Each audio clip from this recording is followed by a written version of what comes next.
में अहम खबर देंगे। सिटी 21 की लियारी जनरल अस्पताल में 28 करोड़ रुपए की करप्शन की निशानदही पर सिंध हुकूमत हरकत में आ गई है। वज़ीर सेहत डॉक्टर अजरा पीचोहो ने करप्शन के खिलाफ तहकीकाती कमेटी कायम कर दी है। Additional secretary health Liaquat Ali Bhatti सरबराही करेंगे। बात करेंगे उबैद शाह से। उबैद, ये बताइएगा करप्शन स्कैंडल की तफसीलात क्या हैं, इस हवाले से पहले आगाह कीजिएगा। जी बिल्कुल, सिटी 21 की जानिब से लियारी जनरल अस्पताल में रवा साल 28 करोड़ रुपए की करप्शन के इंकशाफात हुए थे। इसके साथ ही साथ तलबा, मेंबर्स ऑफ असेंबली पर तशद्दुद, डॉक्टर इरशाद अब्बासी को चार्ज न देने और MS लियारी जनरल अस्पताल को हफ्ज़े बेजार रखने के वाकयात का भी नोटिस ले लिए गए हैं। 3 रुकनी तहकीकाती कमेटी तश्कील दी गई है। कमेटी के सरबराह additional secretary health Liaquat Ali Bhatti होंगे। मेंबरान में अब्दुल हमीद जमरानी और police surgeon doctor Sumaiya Tariq भी शामिल हैं। कमेटी को 11 नुकात पर मुकम्मल तहकीकात, हकायक सामने लाने की जिम्मेदार अनासिर की निशानदही 7 रोज में करने की हिदायत कर दी गई है। महकमा सेहत के जारी नोटिफिकेशन के मुताबिक कमेटी को मेंबर सूबाई असेंबली सैयद अब्दुल रशीद के साथ लियारी जनरल अस्पताल में बदसलूकी करने वालों, मैन हैंडलिंग और हफ्से बेजा में रखने वालों की निशानदही करने, मेडिकल सुप्रिटेंडेंट लियारी जनरल अस्पताल डॉक्टर पीर गुलाम नबी शाह गिलानी को अस्पताल के अंदर यरगमाल बनाने वालों के नाम सामने लाने के अहकाम दिए गए हैं। जबकि लियारी जनरल अस्पताल में ऑक्सीजन सिलेंडरों की चोरी में मुलविस किरदारों को भी बेनकाब करने का कहा गया है। साथ ही साथ उन मुलाजमीन के नाम भी सामने लाने के लिए कहा गया है कि जिन्होंने ताकत का इस्तेमाल करते हुए सुप्रिटेंडेंट लियारी जनरल अस्पताल के दफ्तर का रिकॉर्ड अपने कब्जे में लिया है। और साथ ही साथ ये भी कहा गया है कि देखा जाए कि अस्पताल के किचन और गजाई अजनास में कौन गबन कर रहा है। अस्पताल की हदूद में हंगामा आराई, गड़बड़ जो कि रोज का मामूल बन गया है, उनकी भी इंक्वायरी करने का कहा गया है। और उसके साथ ही साथ अस्पताल इंतजामिया लियारी नर्सिंग कॉलेज की जो अस्पताल इंतजामिया में 2 खवातीन शामिल हैं जिनके नाम हवा बीबी और शबाना है, उनके खिलाफ भी तहकीकात करने का हुक्म दिया गया है। जबकि बेनजीर मेडिकल कॉलेज के जो PRO हैं उजैर रुस्तम, उनका क्या किरदार है। 5 अफराद जो कि लियारी नर्सिंग कॉलेज और लियारी जनरल अस्पताल के तमाम अमूर को देखते हैं और अफसरान बाला के अहकामात को बालाताक रख देते हैं, उनके हवाले से भी तहकीकात का हुक्म दिया गया है। इसके साथ ही साथ प्रिंसिपल शहीद मोहतरमा बेनजीर भुट्टो मेडिकल कॉलेज अंजुम रहमान के लियारी जनरल अस्पताल के मामलात में मुदाखलत की हुई तहकीकात करने के कमेटी को अहकाम दिए गए हैं। तहकीकात के हवाले से ये भी बताया गया 2020 में अब तक MRI अल्ट्रासाउंड की फीसों से मुतल्लिक मुकम्मल बैंक स्टेटमेंट के साथ छानबीन करने के लिए भी कहा गया है। 2020 से महकमा सेहत सिंध ने लियारी जनरल अस्पताल में MRI और एक्सरे की सहूलियात जो है वो आवाम के लिए बिल्कुल मुफ्त देने का ऐलान कर रखा था और यहाँ पे मुफ्त दी जा रही थी। लेकिन अस्पताल इंतजामिया की मिली भगत से एक्सरे 2000 रुपए गरीब आवाम से बटोरे जा रहे थे। इस हवाले से भी तहकीकात का हुक्म दिया गया है और मुकम्मल छानबीन करने का गया है। गुज़िश्ता में OPD की मरीजों की लैब टेस्टिंग रोकने की क्या वजूहत रही, इस हवाले से भी कमेटी को अहकाम दिए गए हैं कि वो उसकी मुकम्मल तहकीकात करे। मजीद किसी मेंबर को शामिल करने का कमेटी को मुकम्मल अख्तियार दिया गया है ताकि तहकीकात में वो उनकी मामनत कर सकें। कमेटी अपनी मुकम्मल तहकीकाती रिपोर्ट 7 रोज के अंदर जमा करवाएगी। मैं आपको बताता चलूँ कि सिटी 21 में लियारी जनरल अस्पताल, लियारी नर्सिंग कॉलेज में होने वाली बेकायदगियों, बेज़ाब्तगियों और करप्शन जो कि 28 करोड़ रुपए से जायद की बनती है, उसके हवाले से इंकशाफ किया था। और उसके साथ ही साथ अस्पताल की हालतदार और ठेकेदारों को जो 5 करोड़ रुपए लियारी जनरल अस्पताल की तज़ीन और आराइश और उसकी मेंटेनेंस के हवाले से जारी किए गए हैं और अस्पताल की हालतदार जूं की तू है, उन तमाम सूरत हाल से आगाह किया था। जी अच्छा उबैद, ये बताइएगा, ये तो हम सारी करप्शन की तफसीलात की बात कर रहे हैं, जो कमेटी बनाई गई है करप्शन स्कैंडल के अलावा वो किसी और मामले पे भी तहकीकात करेगी? जी बिल्कुल, लियारी जनरल अस्पताल का जो मामला इस वक्त सामने है और इसके साथ ही लियारी नर्सिंग कॉलेज जिसमें हवा बीबी और शबाना बलोच जो कि गुज़िश्ता रोज कबल कराची प्रेस क्लब में खुदसोजी के लिए भी पहुंची थी, उनके हवाले से भी तलबा को और स्टाफ को मुतअद्दिद तहफ़्फ़ुज़ात हैं। उनका ये कहना है कि चंद नासिर हैं, 5 अफराद हैं जिनमें हवा बीबी, शबाना बलोच, उज़ैर लाल और बेनजीर मेडिकल कॉलेज की जो प्रिंसिपल हैं अंजुम, उनके नाम आ रहे थे कि ये 5 अफराद मिलकर Lyari nursing college, Lyari general अस्पताल के तमाम अमूर को देखते हैं। तलबा की फीस मुशायरे में करप्शन का मामला हो, अद्वियात की खरीदो फरोख्त के मामला हो, MS के रिकॉर्ड के मामला हो, ये पूरे स्टाफ को ज़दोकोब करते हैं, हिरासा करते हैं और एक प्रेशर ग्रुप बना रखा है जिसकी वजह से लियारी जनरल अस्पताल जो है वो आए दिन मैदान जंग बना रहता है। आए दिन पुलिस और रेंजर्स की भारी नफरी को वहाँ पर तैनात करना पड़ता है। जबकि जो लहरी नर्सिंग कॉलेज के नए प्रिंसिपल हैं, 3 महीने हो चुके हैं, उनको अभी तक चार्ज भी लेने के लिए नहीं दिया जाता। वो जब भी वहाँ पर आते हैं हंगामा आराई शुरू हो जाती है, लहरी जनरल अस्पताल के एमएस को हफ्ते बेजा में रख लिया जाता है और पुलिस और रेंजर्स की भारी नफरी बार बार तलब करनी पड़ती है। तमाम तर सूरत हाल पर स्टाफ और तलबा काफी परेशान है और लहरी नर्सिंग कॉलेज बिल्कुल इस वक्त ऐसा मंजर पेश करता है जैसे कि वो गैंग वार के बिल्कुल कंट्रोल में आ गया हो। यही शिकायतें जब वहाँ के लियारी के मुंतखब MP अब्दुल रशीद ने रखी थी तो लियारी जनरल अस्पताल में गुज़िश्ता रोज उनको तशद्दुद का निशाना भी बनाया गया था, जिसमें वो जख्मी हालत में असेंबली में पहुंच गए थे और असेंबली में उन्होंने अपने एहतजाज रिकॉर्ड करवाया था, जिसके बाद महकमा सेहत सिंध की जो वजीर हैं अजरा फजल पेचहो, उन्होंने इस बात की यकीन दहानी करवाई थी कि साफ शफाफ इंक्वायरी करवाई जाएगी। जो वहाँ के स्टाफ हैं उनको ट्रांसफर कर और मुअत्तल करने के नोटिफिकेशन भी जारी किए गए हैं, उस पर अमल दरामद नहीं हो रहा। उस पर भी उनका ये कहना था कि 3 रुकनी कमेटी बना दी गई है जो कि इन तमाम तर मामला की तहकीकात करेगी और जो भी अनासिर अफसरान बाला के काम पर असरअंदाज हो रहे हैं या अपनी इजारादारी रख रहे हैं, उनके खिलाफ एक शफाफ रिपोर्ट तैयार होने के बाद तादीबी कार्रवाई की जाएगी। जी अच्छा, ये भी बताइएगा उबैद के कमेटी के जो इख्तियारात हैं वो कहाँ तक महदूद होंगे? जी, कमेटी को बाख्तियार बनाया गया है। 3 जो अफराद इस कमेटी के हिस्सा हैं वो तीनों काफी सीनियर अफसरान हैं महकमा सेहत सिंध के, जिनमें additional secretary health Liaquat Ali Bhatti, Abdul Hamid Jamrani और police surgeon doctor Sumaiya Tariq शामिल हैं। कमेटी को मुकम्मल अख्तियार दिया गया और कमेटी को ये अख्तियार भी दिया गया है कि अगर तमाम लहरी जनरल अस्पताल, लहरी नर्सिंग कॉलेज और स्टाफ के हवाले से अगर वो किसी और फर्द को इस कमेटी में तहकीकात के लिए शामिल करना चाहें तो कमेटी को ये अख्तियार भी हासिल है कि वो किसी भी फर्द को तहकीकात में शामिल किया जा सकता है। बहुत शुक्रिया उबैद, आप हमें तफसीली अपडेट कर रहे थे। अब फ़ज़ाई आलूदगी की बात करेंगे तो शहर में बढ़ती हुई आलूदगी की बड़ी वजह गाड़ियों से निकलता हुआ धुआं भी है। ट्रैफिक पुलिस धुआं छोड़ती गाड़ियों के खिलाफ क्या कानूनी कार्रवाई कर रही है, जानते हैं नुमाइंदे उबैद शाह से। उबैद, बताइएगा। जी, इस वक्त कोरंगी रोड पे मौजूद हूँ। दुनिया भर में फ़िज़ाई आलूदगी का सामना है। अगर ताज़ा तरीन जो आदाद शुमार सामने आए हैं उसमें कराची को भी फ़िज़ाई आलूदा शहरों में सरफ़हरिस्त करार दिया गया है।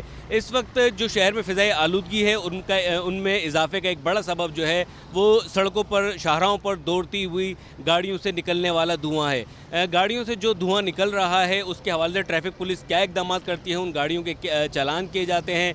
गाड़ियों से जो धुआं निकल के फ़िज़ाई आलूदगी का बायस बन रहा है, इस पर ट्रैफिक पुलिस क्या किरदार अदा कर रही है, हम जानते हैं मोहम्मद आसिफ साहब से, जो ASO हैं डिफेंस में।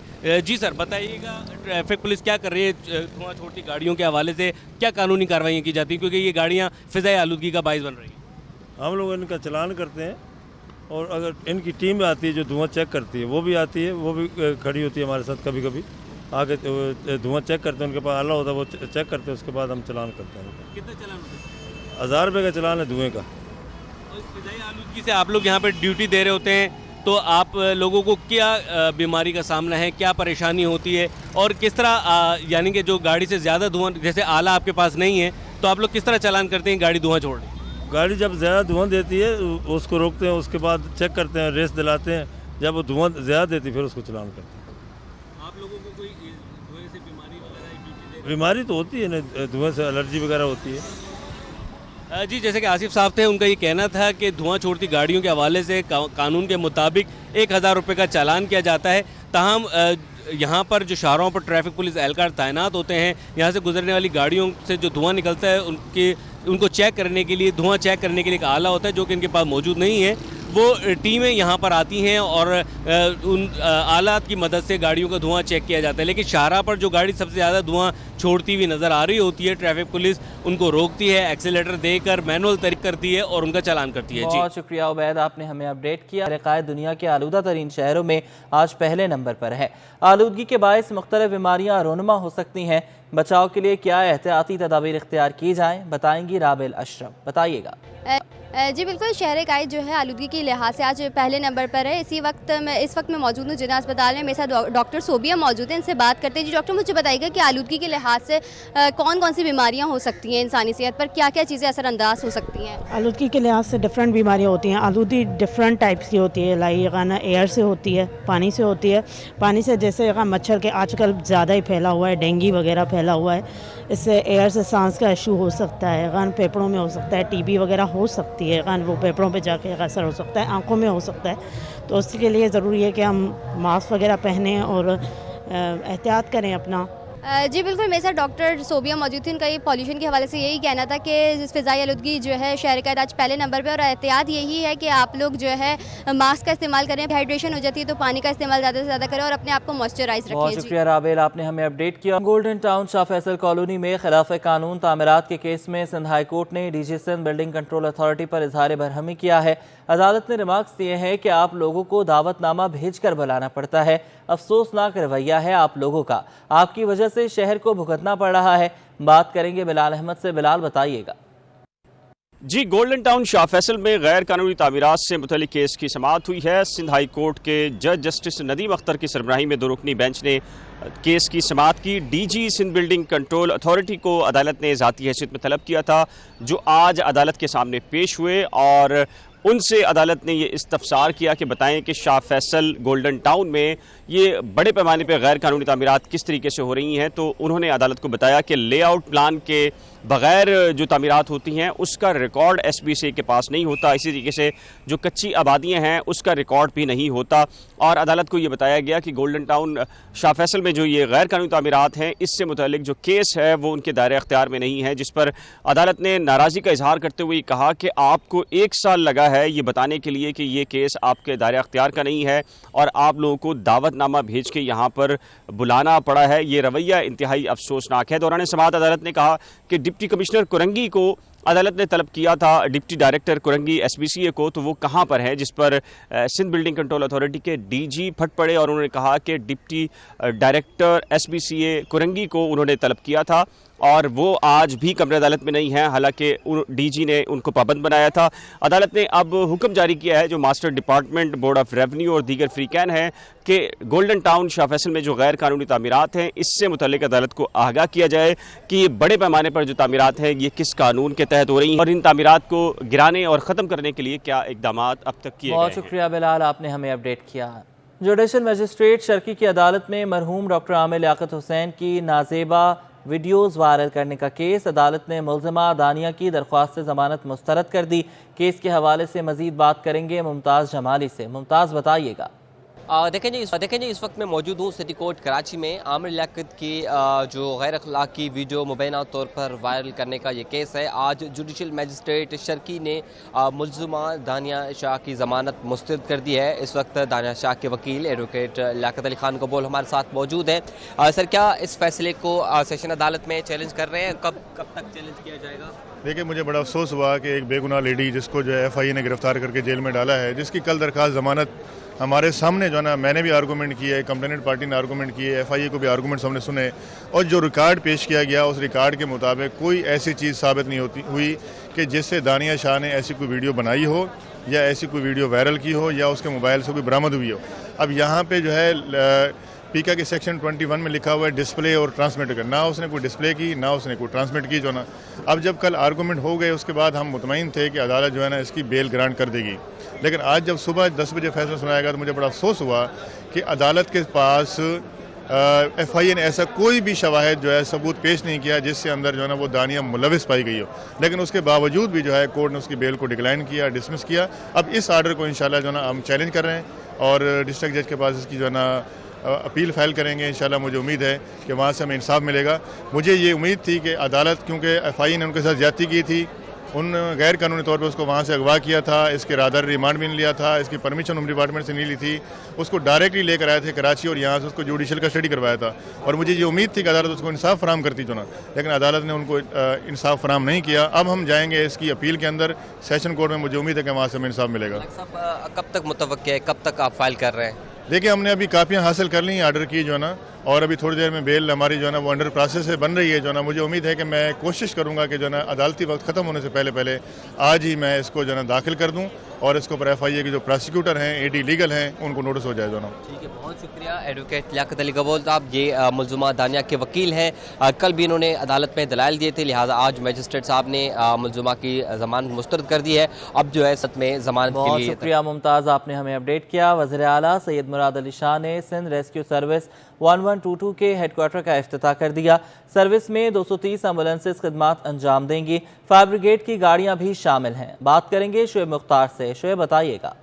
जी बिल्कुल। अब से कुछ देर कबल वज़ीर आला सिंध सैयद मुराद अली शाह की जानिब से सिंध रेस्क्यू सर्विस 1122 के हेड क्वार्टर का जो है बाकायदा तौर पर इफ्तिताह कर दिया गया है। मैं इस वक्त यहाँ पर मौजूद हूँ और मेरे हमरा इस वक्त जो है 1122 रेस्क्यू सर्विस के डायरेक्टर मौजूद हैं। हम इनसे बात करेंगे और पूछेंगे कि रेस्क्यू सर्विस से थोड़ा सा बताएं कितनी एम्बुलेंसें इस शहर में अब खिदमात अंजाम देने जा रही हैं, और ये रेस्क्यू सर्विस हमने देखा कि फायर टेंडर की सर्विस भी जो है जहां आफत आ जाएंगी, जहां पे आग लगने का वाकया रोनुमा होगा, तो ये रेस्क्यू सर्विस जो है फायर टेंडर की सहूलियात भी जो है शहरियों को मुहैया करेंगी। बिस्मिल्लाहिर्रहमानिर्रहीम, बहुत शुक्रिया।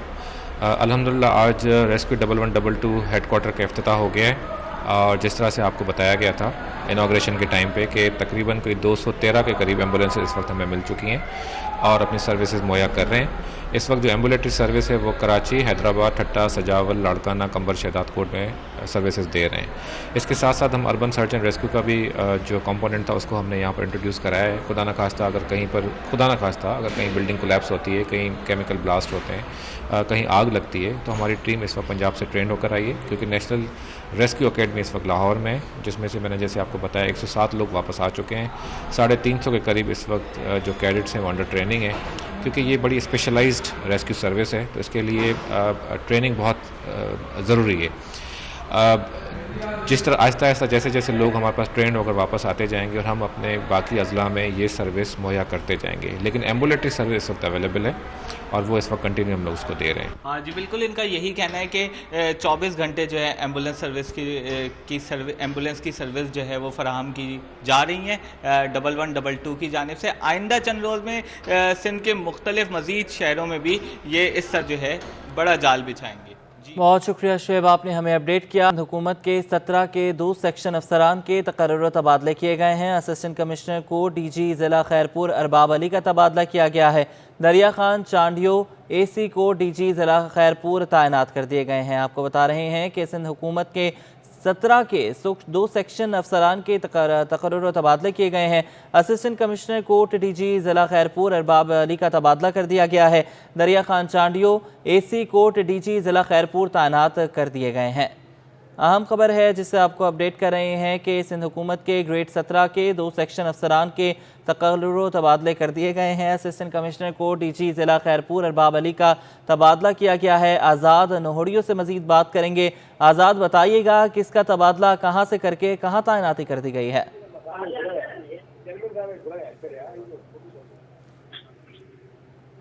आज़ाद, अगर आप हमें सुन पा रहे हैं तो बताइएगा तकर्रुर तबादलों के हवाले से। जी बिल्कुल, सिंध सरकार ने 2 असिस्टेंट कमिश्नर के तकर्रुर तबादले कर दिए हैं। इस हवाले से महकमा सर्विसेज जनरल एडमिनिस्ट्रेशन व कोऑर्डिनेशन ने बाकायदा तौर पर नोटिफिकेशन जारी कर दिया है। यह assistant commissioner court DG Khairpur दरिया खान चांडियो, उनको जो तबादला करके सेक्शन अफसर महकमा दाखिला तैनात कर दिया गया, जबकि वहाँ से अरबाब अली शाह को जो है वहाँ से तबादला करके महकमा दाखिला में, जबकि दरिया खान को जो है सेक्शन अफसर महकमा असिस्टेंट कमिश्नर जो है खैरपुर को DG तैनात कर दिया गया, जिसका नोटिफिकेशन भी जारी कर दिया गया। जी बहुत शुक्रिया आपका, आपने हमें अपडेट किया। आज़ाद, सनतकारों ने हुकूमत के एनर्जी सेविंग प्लान को दुरुस्त फैसला करार दिया है। सनतकार अफीफ सदीकी ने कहा है कि हमें 2 साल पहले ही एनर्जी सेविंग प्लान पर चले जाना चाहिए था। ये भी कहा कि अगर इंडस्ट्री की मशीनरी का कोई पुर्जा ख़राब हो जाए तो दोपहर 12 बजे तक मार्केट खुलने का इंतज़ार करना पड़ता है। बात करेंगे अशरफ खान से, बताइएगा। वफाकी हुकूमत ने जो एनर्जी सेविंग प्लान का ऐलान किया, जिसके तहत जो बाज़ार और रेस्टोरेंट रात 8 बजे बंद हो जाएंगे, और साथ ही देखा जाए जो शादी हॉल रात 10 बजे बंद हो जाएंगे, क्योंकि इस वक्त मुल्क को जो है ईंधन की बचत करनी है, इसके लिए बड़ा फैसला हुआ। यहाँ ताजिर बरादरी के सामने जो इंडस्ट्रियलिस्ट क्या कहते हैं उनसे जानते हैं। क्या देख रहे हैं हफीफ साहब, क्या ये दुरुस्त फैसला है? जी ये बिल्कुल सही फैसला है, और ये फैसला हमें आज से जो है वो 2 साल पहले ले लेना चाहिए था। एक अल्लाह ताला ने बरकत भी डाली है कि early to bed early to rise, एक ये हमेशा का असूल है। और आप देखेंगे जो दुनिया के कामयाब तरीन लोग हैं उनके असूल ही हैं कि हम काम सुबह जल्दी स्टार्ट करें और जल्दी बंद करके अपने डे लाइट को कंज्यूम करें और कम से कम बिजली कंज्यूम करें। आप ऑस्ट्रेलिया चले जाएं, आप वेस्टर्न कोई भी कंट्री चले जाएं, वहाँ पे आपको जो ऐसी शॉप्स हैं वो शाम को 6 बजे, 5:30 बजे, 6 बजे बंद हो जाती हैं। ऑस्ट्रेलिया में मॉल्स 5 बजे बंद हो जाते हैं, 5:30 बजे। तो हम क्यों जो है वो दोपहर को 12 बजे अपनी मार्केट खोलते हैं और रात को जो है वो 8-9 बजे तक मार्केटों को चला रहे होते हैं, 10 बजे तक चला रहे होते हैं।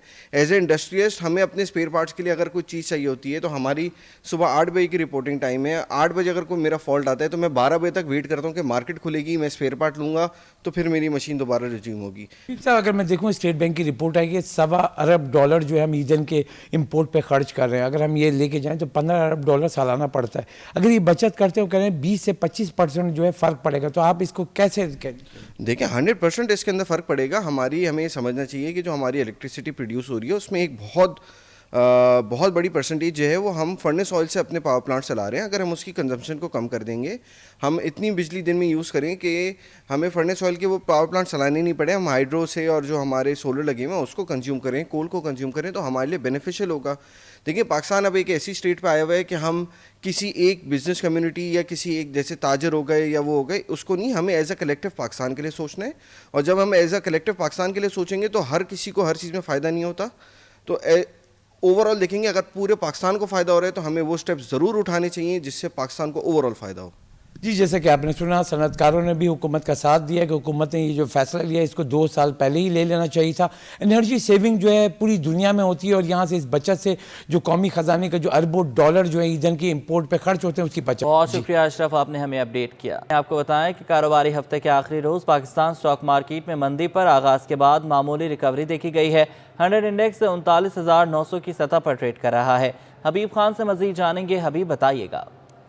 बिल्कुल, देखिए पाकिस्तान स्टॉक एक्सचेंज में इस वक्त हम मौजूद हैं और कारोबारी हफ्ते का आज आखिरी रोज़ है। कारोबार का आगाज़ जब हुआ तो मार्केट में शदीद किस्म का दबाव देखा गया और 200 से ज़ायद पॉइंट्स तक की जो है वो कमी रिकॉर्ड हुई। इस वक्त मार्केट की अगर सूरत हाल की बात की जाए तो मामूली रिकवरी दिखाई दे रही है। कारोबारी हफ्ते का आखिरी रोज़ है, पहला सेशन जो है वो अख्ताम पर है और इस वक्त 78 पॉइंट्स तक का तकरीबन जो है वो 80 पॉइंट्स के करीब का इजाफा है। और बात कर लेते हैं क्या वजूहात हैं। जिब्रान सरफराज साहब हमारे साथ मौजूद हैं। जिब्रान साहब ये बताइएगा, मार्केट में कल भी हमने देखा कुछ बेहतरी थी, आज अब जब आगाज़ हुआ तो कुछ मंदी थी लेकिन अब कुछ मामूली रिकवरी दिखाई दे रही है। देखिए मार्केट जो थी ओवरसोल्ड थी, इसके बाद कल आपने देखा कि अच्छी रिकवरी थोड़ी सी हुई और आज भी जो है इन्वेस्टर्स और म्यूचुअल फंड थोड़ी सी हिम्मत कर रहे हैं। लेकिन हालात अभी भी जिस तरह अगर बेहतर होंगे तो फिर ये देखेंगे आप 4-5 हज़ार पॉइंट की तेज़ी एकदम हो जाएगी। तो रेट्स बहुत अच्छे हैं लेकिन हालात थोड़े ख़राब है, इसकी वजह से आपको जो डिस्काउंट रेट पर चीज़ें मिल रही हैं।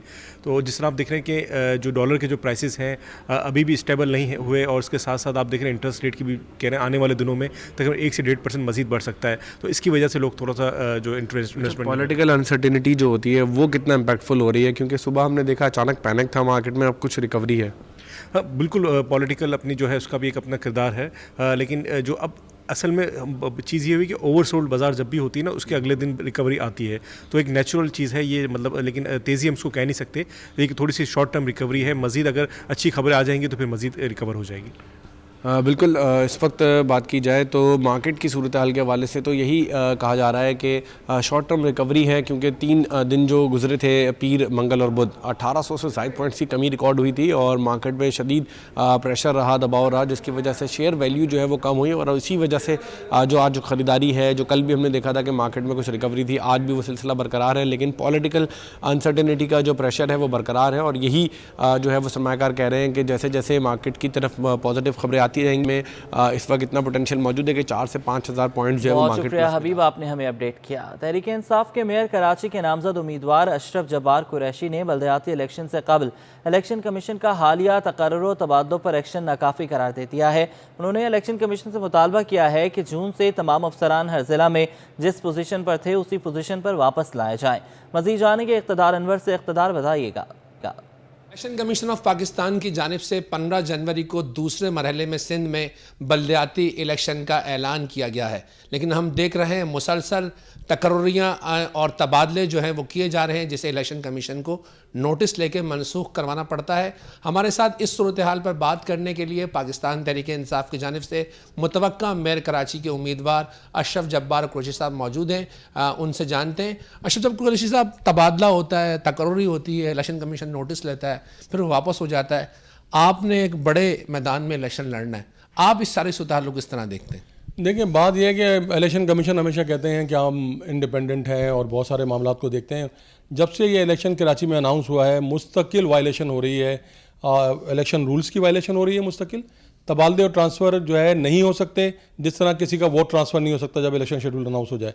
तो उस पर तो नोटिस लिया नहीं गया, और जो बिल्कुल पीपल्स पार्टी की गवर्नमेंट कर रही है कि रोज़ाना एक नया अपना माहिदा जो उन्होंने किया हुआ है उस माहिदे को पूरा करने के लिए वो सारे रूल्स और रेगुलेशन को तोड़ रहे हैं। तो इलेक्शन कमीशन को जो है इस बात को समझना चाहिए कि जो जिस वक्त शेड्यूल अनाउंस हुआ था उसका कौन अफसरान थे उनको वापस लेकर आएँ और उसी जगह पे लाके उनको रखा जाए और उस जगह पे लाके फिर इलेक्शन कराया जाए। तो हम समझेंगे कि शफाफ इलेक्शन की तरफ बढ़ रहे हैं हम, और इलेक्शन कमीशन का कोई रोल है पाकिस्तान के अंदर। अदरवाइज तो ये रोज़ाना का ड्रामा है, रोज़ाना का तमाशा मचा हुआ है यहाँ पर। रोज़ाना तबादले ट्रांसफ़र करते हैं और उसके बाद फिर जो है आप समझिए ना कि पूरी पैरालाइज हो जाती है हुकूमत, और उसके अंदर कोई चीज़ काम नहीं हो सकते लोगों के। सारा शहर ट्रैफिक की वजह से बदहाल हुआ है, परेशान है चारों तरफ। लेकिन क्योंकि अकल नाम की कोई चीज़ है नहीं, सिर्फ पैसे नाम की चीज़ है जो नज़र आ रहा होता है, उसके चक्कर में आप सारा पूरा शहर को तबाह बर्बाद कर दें। तो बनाएं ज़रूर, लेकिन तबाह बर्बाद ना करें, लोगों को जहनी मरीज़ ना बनाएं, अजियत का शिकार ना बनाएं। इस जो धूल मट्टी उड़ रही है उसकी वजह से लोग दमे के मरीज़ बन रहे हैं, लोगों के घरों में एलर्जी की दवाएं शॉर्ट है पाकिस्तान के अंदर, कराची में शॉर्ट है खासतौर पर। बहुत शुक्रिया। ये तो अशरफ जवाब कुरैशी साहब जो कि कह रहे थे कि इलेक्शन शेड्यूल के टाइम जो अफसर थे उनकी पोस्टिंग वहीं की जाए ताकि ये इलेक्शन जो है वो शफाफ किए जाएँ। इलेक्शन कमीशन को इस बात का नोटिस लेना हो। बहुत शुक्रिया इक़्तिदार, आपने हमें अपडेट किया।